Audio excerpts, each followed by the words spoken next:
Là où Laetitia Hallyday passe, la peine est plus. C'est ce qui ressort d'un article du Point, qui explique comment la veuve de Johnny a déclenché une guerre ouverte à Saint-Barthélemy. Plage de sable fin, cocotier, mer aussi transparente que chaude, on pourrait se dire que la vie à Saint-Barth ressemble un peu au paradis. Mais depuis quelque temps l'île des Antilles prisée par les stars n'est plus aussi tranquille. La faute encore une fois à l'un de ses plus célèbres habitants, Johnny Hallyday. En choisissant de se faire enterrer à Saint-Barthélemy, le chanteur décédé en décembre 2017 ne pensait sûrement pas faire autant de vagues. Car en plus des nombreux touristes fans du taulier qui viennent se recueillir sur sa tombe, c'est une autre affaire concernant sa sépulture qui est au centre d'une énorme querelle. La construction d'un caveau familial au cimetière de Lorient bouleverse les habitants de Saint-Barthélemy.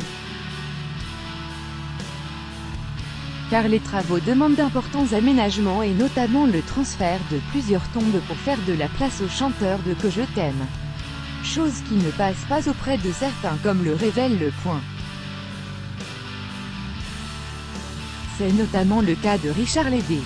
Lui qui est issu d'une ancienne famille de Lille voit d'un mauvais œil les travaux entrepris et accuse Bruno Magras, président de Saint-Barth, de faire du zèle uniquement pour plaire à Laetitia Hallyday.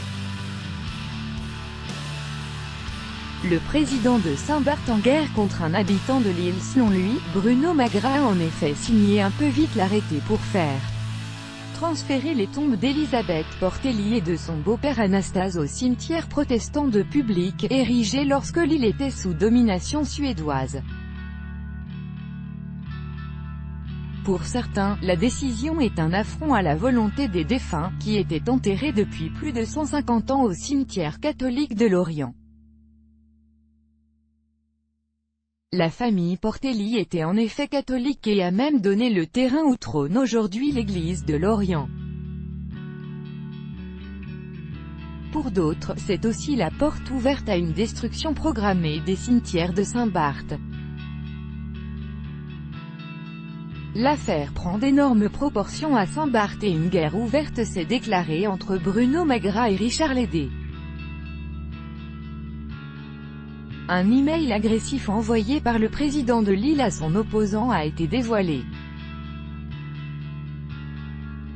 Connu pour son langage fleuri, Bruno Magras s'en prend au « branleur » qui raconte tout et n'importe quoi, et plus particulièrement à Richard Hallyday, qui passe son temps à emmerder le monde sur les réseaux sociaux.